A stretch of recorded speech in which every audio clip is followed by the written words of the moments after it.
अस्सलाम वालेकुम। आज मैं आपको सिखाऊंगी रोस्टेड रान बनाना। रोस्टेड रान जो है वो दोनों तरीके से सिखा दूंगी। पतीले में किस तरीके से बनाते हैं, और उसके अलावा आपके पास स्टोव ओवन के लिए मुझे महरीन रहमान ने बहुत फरमाइश करी थी, तो मैंने कहा कि स्टोव ओवन में भी मैं इंशाल्लाह ज़रूर सिखाऊंगी। तो वो आपको पहले मैं पतीले में बनाना सिखाऊंगी, फिर उसके साथ जो है थोड़ी देर के लिए आप उसको रोस्ट कर लेगा स्टोव ओवन में, तो उससे जो है वो ज़रा क्रिस्पी हो जाएगी। तो इसके लिए सबसे पहले जो है वो मैंने रान ली है, और रान का जो है वो तकरीबन ये 2.5 से 3 किलो के करीब का रान है। अब मैं इसके अंदर आपको बताऊंगी कि किस तरीके से मसाला लगाना है। सबसे पहले जो है आपको ये इस तरीके से इस पर हल्का हल्का नहीं, आपको पूरा गोश्त तक इसका कट लगाना है। जहाँ तक हड्डी जा रही है आप इसको पूरा इस तरीके से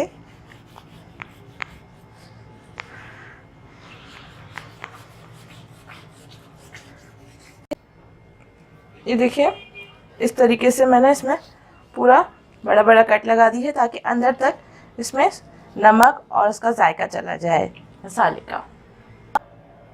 सबसे पहले जो है आप थोड़ी देर के लिए, आधे घंटे के लिए आप थोड़ा सा इसमें नमक, अदरक लहसुन का पेस्ट 2 टेबल स्पून, और पपीता जो है वो मैंने 1 टेबल स्पून लिया है।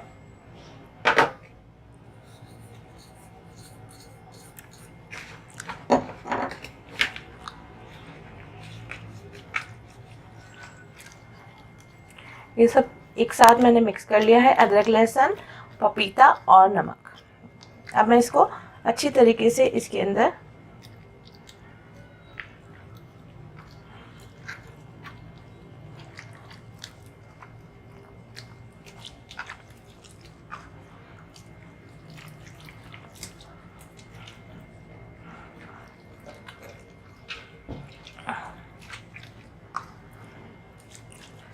इस तरह भी मैंने कट लगा लिए थे। अब इसमें अदरक लहसुन का पेस्ट अच्छी तरीके से आप लगा लें, और इसके साथ सॉल्ट भी होगा। ये जो है इसके अंदर अच्छी तरीके से हाथों से जहाँ जहाँ आपने कट लगाया है आप अच्छी तरीके से इसमें डाल दें, ताकि ये इसमें टेस्ट अच्छी सा आ जाए।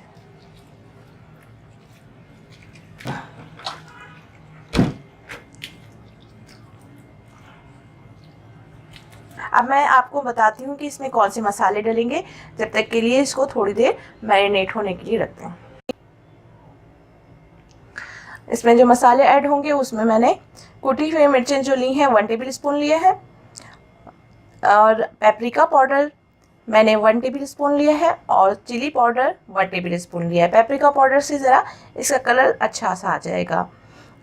गुड़ जो है मैंने 1 टेबल स्पून लिया है। काली मिर्ची पिसी हुई 1 टेबल स्पून, ज़ीरा 1 टेबल स्पून, इन दोनों को मैंने पीस के एक साथ कर लिया है।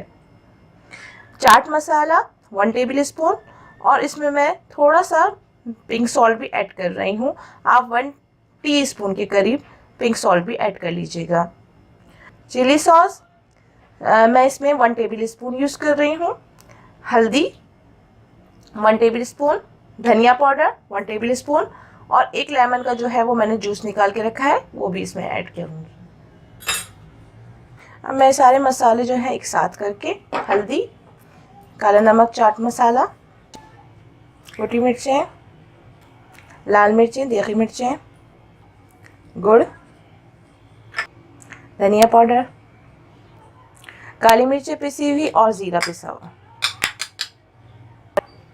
थोड़ा सा लीमू, 1 लीमू है उसको मैंने उसका अरक निकाल लिया है, और ये चिली सॉस। ये थोड़ी स्पाइसी हो जाता है इससे, और टेस्ट भी बहुत अच्छा आ जाता है। थोड़ा सा गुड़ भी मैं ऐड करती हूँ, इससे और अच्छा टेस्ट जो है वो आपको लगेगा कि ये बहुत मज़ेदार है।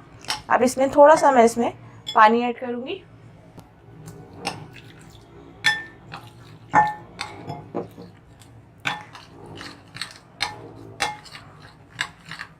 गुड़ और ये नमक वगैरह सब अच्छी तरीके से आप इसको मिक्स कर लें। अगर आप चाहें तो इसमें 4 टेबल स्पून आप दही भी ऐड कर सकते हैं, पर मैंने इसमें दही ऐड नहीं किया क्योंकि लेमन वगैरह सब है, अच्छा खासा लेमन पपीता, इससे भी अच्छा टेस्ट आ जाता है।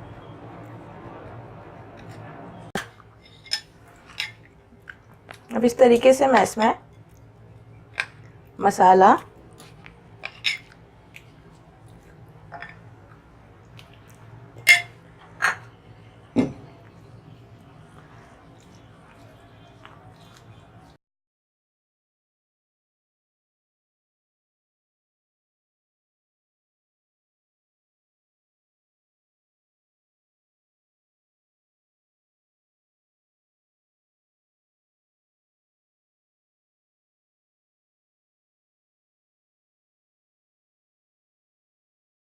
अब मैंने दोनों तरफ से जो है अच्छी तरीके से मसाला लगा दिया है। अब इसको मैं ओवरनाइट रखूँगी।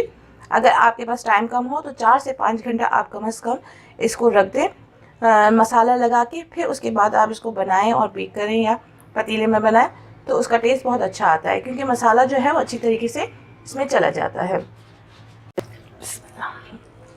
अब इसके अंदर आप फॉइल पेपर के अंदर आप इसको मसाला जो आपने लगाया था, थोड़ा मसाला जो है वो अगर जो बर्तन में हो आप वापस इसके अंदर ही डाल दें, ताकि ये इसी के साथ ही यूज़ हो जाए।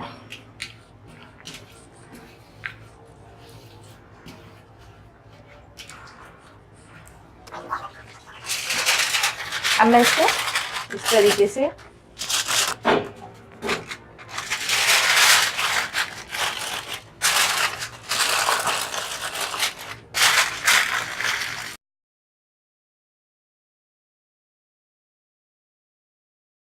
अच्छी तरीके से बंद कर लीजिए। जैसे फॉइल पेपर को आराम से आप बंद, इस तरीके से ये आप फ्रिज में रखेंगे तो फ्रिज में भी स्मेल नहीं आएगी और ये आपका ओवरनाइट इसमें मसाला अच्छी तरीके से लग जाएगा। अच्छा, ये ब्रोस्ट जो है हमने ये रान जो है मैंने रात को इसको मसाला लगा के रख दिया था और अब ये सुबह मैं इसको चढ़ा रही हूँ। तो इसके लिए मैं पहले कोई ऐसी बड़ी पतीली लूँगी जिसमें ये ईज़िली आराम से आ जाए, ताकि ये इसमें भाप भी लगे और ये पक भी जाए। तो पकने के लिए मैंने इसके स्टीमर टाइप का होता है, ये ईज़िली मिल जाती है। आप ये रखें और नीचे इसमें पानी रख दें और ऊपर आप इसको फॉइल लगा कर ही पकाना है। फॉइल लगा कर ही इसको मैं इसमें गलाऊँगी और उसके बाद जो है पहले आधा घंटा एक साइड पकाऊँगी और आधा घंटा दूसरी साइड बनाऊँगी। और जब बन जाएगा तो उसमें फिर भी पानी थोड़ा होता है, तो मैं इसको स्टोव ओवन पे थोड़ा सा बेक कर लूँगी। उससे ये होगा कि थोड़ा क्रिस्पी बन जाएगा। अब तकरीबन जो है मैंने इसमें इतना पानी डाला है कि ये इसमें भाप बन जाएगी और इसका जो गोश्त है वो गल जाएगा इंशाल्लाह।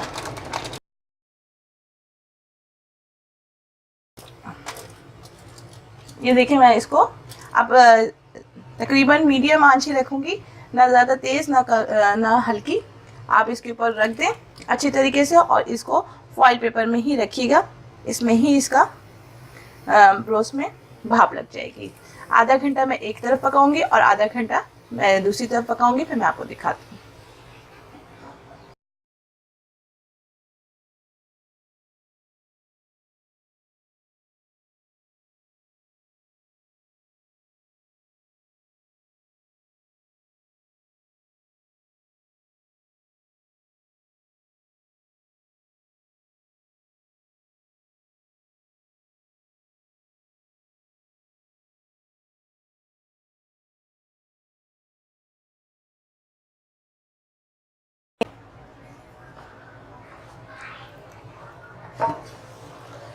देखें, 1 से 1.5 घंटा हो गया है तकरीबन और मैंने दोनों तरफ से जो है वो इसको पका लिया है।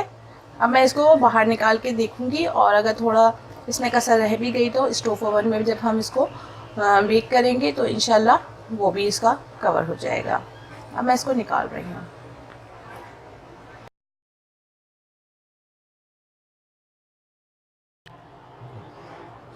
अब इसको थोड़ा खोल के मैं देखूंगी।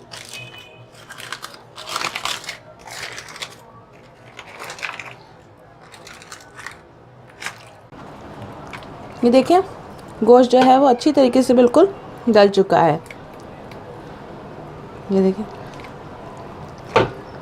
गोश्त ने इतना गल चुका है कि ये हड्डी भी इसमें छोड़ दी है। लेकिन मैं अब इसको इसी तरीके से खोल के ही देखें इसी तरह। अब मैं इसको बेक कर लूँगी। अब इसको मैं बेक करने के लिए स्टोव ओवन में रख रही हूँ। इसमें मैंने कुछ भी और ऐड नहीं किया, ना ऑयल ना कुछ। ऑयल जो है वो ये खुद ही इसमें से इतना निकलता है कि इसको लगाने की ज़रूरत नहीं है। आँच जो है वो मैंने धीमी रखी है और मैं अब इसको बेक करूँगी।